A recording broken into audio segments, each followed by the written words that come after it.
This is Dott TV News at 4. I am Priscilla Ifani, and here are the stories we have for you. We begin with security. Delta State Police Command has forwarded the suspected cult initiation ceremony and recovered firearms, ammunition, and other exhibits during an intelligence-led operation in Urugu community in Ugeli North local government area of the state. A statement by the Delta State Police spokesman, Bright Daffy, said, acting on credible intelligence in the early hours of July 19, 2026, that members of the Black Axe confraternity were conducting an initiation ceremony in the forest within Urugun. Operatives of the command's quick response squad stormed the location. On sighting the operatives, the suspected cultists opened fire, but were repelled by the superior tactical response of the police, forcing them to flee into the adjoining forest along the Abbey Abraka axis. A search of the area led to the recovery of one pump-action gun, one cut-to-size double-barrel gun, 7 live cartridges, 2 expended cartridges, 7 vehicles, 6 mobile phones, suspected cult regalia, and other personal effects abandoned by the fleeing suspects. The statement added that all exhibits are in police custody while efforts to arrest the suspects are still ongoing. Meanwhile, the Federal Capital Territory Police Command has announced the arrest and detention of 4 of its personnel for allegedly extorting 53,000 naira from the chairman of the Independent Corrupt Practices and Other Related Offences Commission, Musa Ali, during an illegal stop and search operation in Abuja. The FCT Commissioner of Police, Ahmed Sanusi, who disclosed this, said the officers mounted an unauthorized checkpoint around the Banex area of Wuse after leaving their respective duty posts and extorted the ICPC chairman without knowing his identity. Sanusi, at a media briefing in Abuja, described the officers as thieves who had no business wearing the police uniform. The commissioner said the ICPC boss was forced to withdraw 53,000 naira through a point of sale operator and even pay the transaction charges before the officers shared the money amongst themselves. And the Economic and Financial Crimes Commission, EFCC, has dismissed a viral social media claim alleging that it is secretly recruiting new personnel, describing the information as false and urging Nigerians to disregard it. The anti-graft agency issued a clarification today through its verified X account, warning members of the public to be wary of misinformation designed to mislead unsuspecting job seekers. The false message alleged that the EFCC had quietly commenced recruitment and suggested that successful applicants would begin training next month. The EFCC noted that the misleading post is part of a recurring pattern in which criminals circulate fake employment opportunities to deceive members of the public, particularly young job seekers, with the aim of extorting money and personal information. The Commission reiterated that all its recruitment exercises are conducted transparently and announced publicly through its verified communication channels. Back home in Delta, the member representing the Kan North-East local government area in Delta State House of Assembly, Marilyn Okowa Daramala, says the people-centered leadership of Governor Sheriff Oboyewole has provided an enabling environment for grassroots development and effective representation across Delta State. She made the remark while presenting her 3-year stewardship report and empowering over 500 constituents at Owalero in the Kan North-East local government area of Delta The State. The event report. themed Our People First, Promise Made, Promise Kept, attracted political leaders, traditional rulers, party faithfuls, and residents across the constituency. Honorable Kowada Ramola said extensive consultations with traditional rulers, community leaders, traders, farmers, artisans, women, youths, senior citizens, and persons with disabilities identified the need for targeted interventions to improve livelihoods and expand economic opportunities. She explained that the empowerment program was designed to fulfill her campaign promises while responding directly to the needs and aspirations of the people. More than 500 beneficiaries, including students, farmers, artisans, entrepreneurs, senior citizens, and persons with disabilities, received cash grants, bursaries, motorcycles, refrigerators, sewing machines, hair dryers, grinding machines, washing machines, generators, farming inputs, wheelchairs, and other vocational tools. I give all glory to God because none of this would have been possible without God. And also to His Excellency, the Governor, that has given me a platform to be able to do this for the good people of Ika Northeast. So I feel very excited. It's a promise I made to my people. Today I feel really fulfilled that I've been able to give back to my people. The first thing I always say to the beneficiaries of today's empowerment, see this as another opportunity for renewed hope. So please ensure that you utilize the starter packs and also the cash grants that have been given to you. Please do not sell it. These starter packs are not to be sold. Use it so that you can be able to pay it forward and also to support your family. Speaker of the Delta State House of Assembly, Right Honorable Emomo Timi Guo, described the empowerment initiative as remarkable, noting that a large turnout reflected the confidence the people have in Honorable Okowa Daramola's leadership. This empowerment that I'm seeing here is wonderful. I want to thank her for doing this.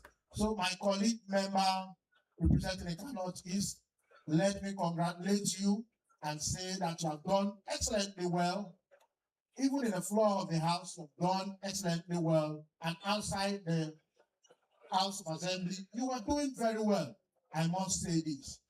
Delta State Commissioner for Works, Rural Roads and Public Information, Mr. Charles Aniago, and APC stalwart, Dr. Hilary Begunam, also praised the lawmaker for prioritizing the welfare and development of our constituents. She has always shown class. She has a lot of respect for our people. And so when she came up and said our people first, we knew quite well that she meant it. And I'm happy that all of you are here today to see the extent to which she has placed our people first. Beyond these items you are seeing today, Marilyn has visited virtually all the communities in our local government. Today, we're witnessing what is happening here. You can see the empowerment program that she has actually done today. So happy for her. She has done very, very well. Beneficiaries expressed appreciation for the support, pledging to utilize the items and financial assistance to improve their livelihoods and contribute meaningfully to the development of Ika Northeast. I'm so happy for this thing they give me today. I'm happy. I'm very, very excited. I'm so grateful for this thing, what they do for me. I'm so happy so that God will bless people who give me in Jesus' name. I feel very excited. And it is my prayer on behalf of we the recipients. I'm praying to God Almighty that all the good heart desires our Honorable Marilyn Daramola Okowa has in heart, that God will grant it unto her. Former Governor of Delta State, Dr. Ifeanyi Okowa, his wife, Dame Edith Okowa, and other dignitaries, including Honorable Victor Nwokolo, Honorable Ato Akpowo, Elder Moses Ido, Dr. Festus Ukuba, attended the event. Emeka Okongo reporting for Dott TV News. And equipment at Shop 40, an electronic sales and repair shop situated at Kumwe Plaza, Asaba, Delta State. The incident occurred in the early hours of Friday, with the full extent of damage yet to be identified. Onyeka Odiase completes the report. The shop owner, Emeka Adebayo, said the fire broke out at about 6 a.m., destroying printers, photocopy machines, and other electronic equipment belonging to both him and his customers. He said plans are already underway to renovate the shop, resume business, compensate affected customers, and gradually recover from the loss. I got a call from one of the shop owners that my shop was on fire. I have to drive down. Before I got here, I saw fire servicemen trying to put out the fire with some other shop owners, But most of the items have been almost completely damaged by the fire. I'm into repairs, printers, copiers, photocopiers, and other electronics. It's a colossal damage. Just looking at them, I don't know where to start. I can't take stock now to know the number of items that have been destroyed. Some shop owners at the plaza who spoke on the incident said they were not around when the fire started. Paul Abiodun said he was alerted through a phone call, while Great Doro said he arrived to find the shop already engulfed in flames, with firefighters working to contain the blaze and prevent it from spreading to other shops. I was very confused because it was from sleep. They called me and I was shocked. So after some minutes, I have to put a call across to my neighbors and my boys in the office. So most of them told me they are not also in the office. So, but after for like some minutes, they called me that they're in the plaza. That thank God for the fire people, the fire service that they came for the rescue. So that they've been able to take down the fire. What hurts me in this whole matter is that those things, most of those things belong to customers. They are not just for the owner of the shop alone. Most of those work there are for customers, both the printers and laptop. Other traders noted that the fire might have been brought under control sooner if it had occurred during the day when more people were present, adding that fire extinguishers are available throughout the plaza. Chidi Ifeanyi described the incident as painful and disheartening, while Ayodeji Usuho said it was the first major fire outbreak at the plaza and called for the installation of a fire alarm system to improve emergency response. It was so devastating because that shop has a lot of goods worth millions. So it's not something somebody will wake up and pray for. And I pray to God that God should uphold him. I was thinking it was like the whole plaza. So when I got, because I wasn't here when it happened.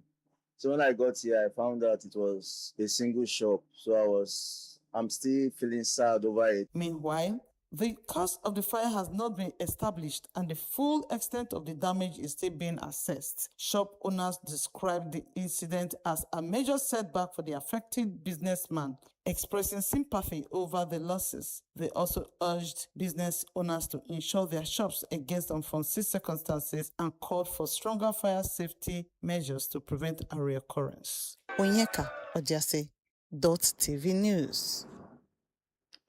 To Anambra, where the State High Court 2 Ogidi Judicial Division has convicted and sentenced one James Onura to 25 years imprisonment for raping a 16-year-old girl and 7 years imprisonment for offensive conduct. The court, presided over by Justice Chudi Nwankwo, found the defendant guilty on 2 of the 3 counts brought against him. The defendant was arraigned on a 3-count charge of rape, punishable under the Violence Against Persons, Prohibition and Protection Law of Anambra State 2017. The prosecution also alleged that the defendant committed a similar act against the victim's elder sister. Also, the Anambra State government has clarified that the statue of literary icon Chinua Achebe, unveiled at Ugunwasike roundabout in Ogidi, was conceived, funded, and executed by the Ogidi Town Union, dismissing claims that it was a state government project. The clarification followed widespread reactions on social media after Governor Chukwuma Soludo unveiled the sculpture on Saturday. While some praised the monument, others questioned its resemblance to the late author of Things Fall Apart and criticized its artistic interpretation. Responding to the controversy in a statement released on Sunday, the governor's senior special assistant on new media, Ejimofor Opara, said the project was initiated and financed entirely by the Achebe's home community.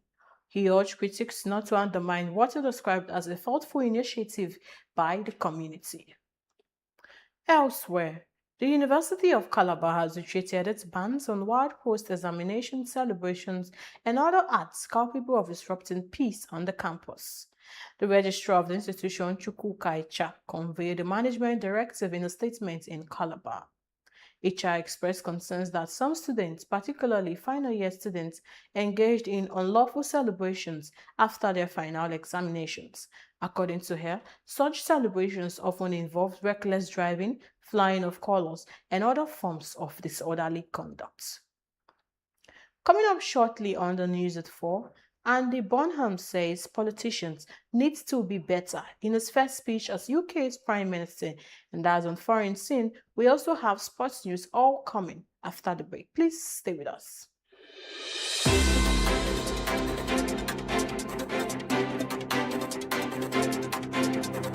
In the heart of Asaba, where the street tells the stories every single day.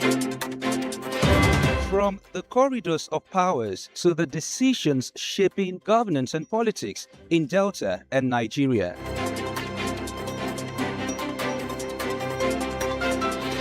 From traders counting every naira to families battling rising costs and uncertain times.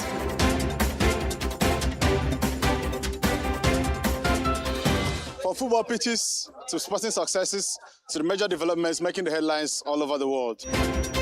And from the untold human stories, the struggles, victories, resilience, and hope of the everyday Nigerians. This is the news beyond the headlines. Dott TV News are your trusted window to stories that truly matter to the people. Here, we don't just report events, we tell the human stories behind them.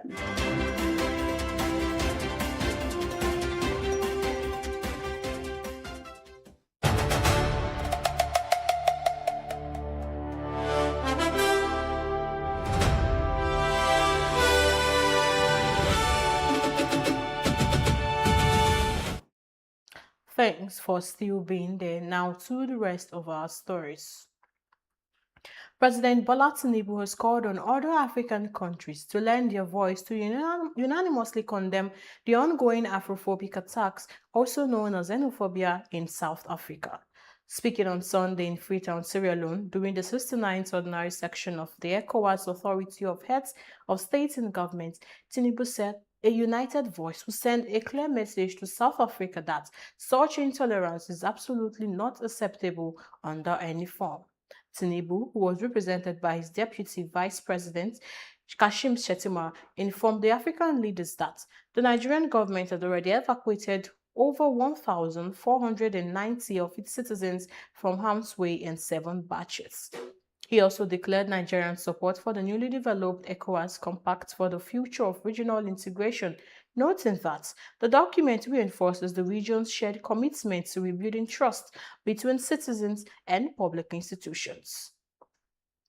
Meanwhile, Senegal's President Diomaye Faye has been elected as the new chairman of the ECOWAS Authority of Heads of State and Government. Faye emerged as the new chairman during the 69th ordinary section of the Authority of Heads of State and Government of the Economic Community of West African States in Sierra Leone. The Senegalese president succeeds his Sierra Leonean counterpart and chairman of the ECOWAS Authority, Julius Maada Bio. Bio had emerged as the new chairman of the ECOWAS Authority of Heads of State and Government when President Bola Tinubu's 2-term leadership of the bloc came to an end in June 2025. And the president-elect of the Nigerian Bar Association, Onye-Kansala Badija Okunsanya, has described her victory as a mandate to build a stronger, more inclusive and responsive NBA. In a message of appreciation issued after the election, Badija Okunsanya said she was humbled by the confidence reposed in her and thanked members for embracing her campaign vision of a bolder bar that works for everyone. Looking ahead, she pledged to lead with integrity, courage, humility, fairness, and accountability, promising to be a president for every member of the NBA. She added that her administration will focus on creating an association where lawyers can earn better, live better, and practice better. And now to the foreign scene. UK Prime Minister Andy Bonham has said politicians need to be better as he delivered his first speech Monday as Britain's new leader.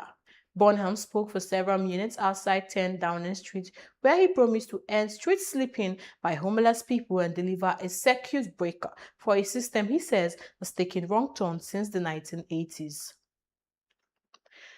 After weeks as leader-in-waiting, Bonham officially became Prime Minister during a meeting with King Charles III at Buckingham Palace, where the monarch asked him to form a government. Bonham is the 17th UK Prime Minister since 2016 in a now well-rehearsed handover after replacing Starmer as leader of the centre-left governing Labour Party on Friday. I have just come from Buckingham Palace, where I have accepted His Majesty the King's invitation to form a government. We will make this moment a circuit breaker for Britain, bringing forward the biggest changes in the last 40 years. A new political model and a new economic model. And we will take power out of here and carry it into every postcode in the land so that they can do more. And in doing more, build a new economy where we put life's essentials back under stronger public control. We will help more young people into work by changing the education system and giving them more support, more mental health support. For more news on the foreign scene, let's now join Nkechi Chukwudi. The U.S. military says a service member was killed after an Iranian attack in northern Iraq on Saturday, a day after an attack on a base in Jordan killed 2 U.S. soldiers and left another missing. U.S. Central Command said the individual was killed during a controlled detonation of unexploded ordnance from a downed Iranian attack drone, which also wounded a second service member. It comes as the U.S. and Iran exchanged strikes for an 8th day of escalating attacks. Both sides have been accused of striking critical infrastructure in recent days. Meanwhile, Washington has reimposed the blockade of Iranian ports, and Tehran has declared the Strait of Hormuz closed and targeted U.S. allies in the region as a preliminary ceasefire collapsed less than a month after it began. In a related development, Russia has carried out a wave of ballistic missile and drone strikes on Ukraine, killing at least 8 people and injuring dozens. Officials said 4 people were killed in the northeastern city of Kharkiv, and an elderly woman died in the capital of Kyiv. There were 2 more fatalities in Zaporozhye in the south and 1 in Sumy in the northeast. Ukrainian President Volodymyr Zelensky said the raid on Kyiv was one of the most massive ballistic attacks since Russia launched a full-scale invasion in 2022. Late on Sunday, Ukraine's Navy said 5 people were killed when a Turkish-owned civilian cargo ship with grain was hit by Russian missiles in the Black Sea. Russia has not commented. Meanwhile, a sample of iceberg lettuce from the food supply Taylor Farms has tested positive for the parasite that caused an explosive diarrhea outbreak affecting thousands of people in the U.S. The Food and Drug Administration (FDA) said the Taylor Farms, which supplies the Taco Bell food chain, had confirmed that the sample was taken from a product not part of its current recall, announced on Friday. The agriculture company announced on Friday that it was voluntarily removing all iceberg lettuce from the U.S. market sourced from central Mexico and issued a list of affected products. No deaths have been reported, but at least 94 people have been hospitalized due to cyclosporiasis infections. A recall differs from a voluntary product removal in that it requires a company to notify customers and recover affected products from commerce, making it broader and more costly corrective action. And 67 people have so far been rescued after a ferry carrying 116 passengers and 70 crew members sunk off the coast of Guyana. 15 children are said to be among those recovered after the MV Barima capsized following the departure from the capital Georgian town on Saturday.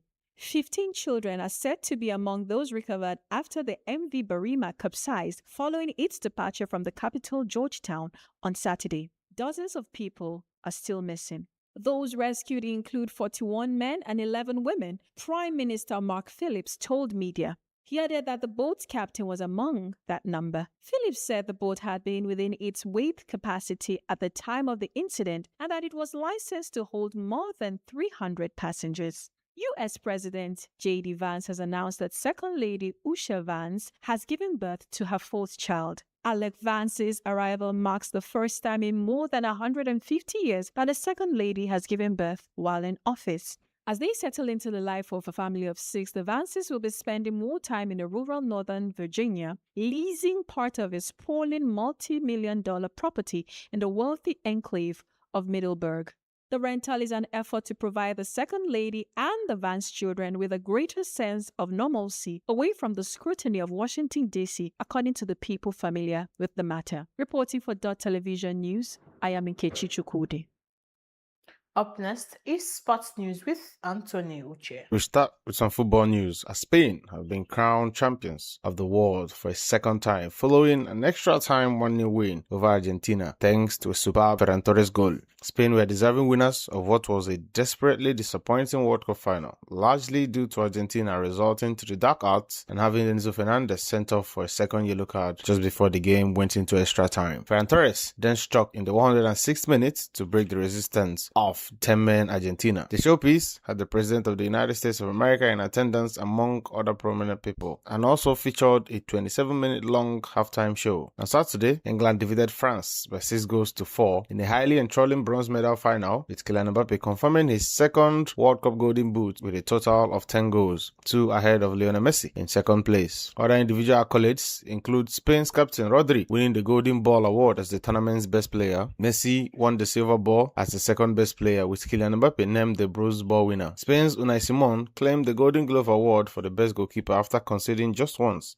in 8 games, and Spain's podium dominance was rounded off by Pau Kubasi as the 19-year-old Barcelona centre-back received the award for the tournament's best young player. Now to some tennis, where Stefanos Tsitsipas has won his first ATP title in 16 months after defeating Rafael Collignon in the Swiss Open final. The former world number 3 and 2-time Grand Slam finalist overcame the Belgian 6-4, 6-7, 6-3 to claim the 13th ATP title of his career, and the 27-year-old Greek will climb from 85th to 55th in the updated world rankings on Monday. Tsitsipas' last title was the Dubai Open in March 2025, where he defeated Felix Auger-Aliassime in straight sets. In Formula 1, Kimi Antonelli of Mercedes won the Belgian Grand Prix, extending the comfortable championship lead that had been eroded in the past 3 races, while teammate George Russell crashed out. The Italian fought back from a losing position during a virtual safety car period to catch and pass Ferrari's Charles Leclerc for his 6th win in 10 races this season. His teammate George Russell was taken out in a collision with Ferrari's Lewis Hamilton in the opening lap and had to drop out of the race on Sunday.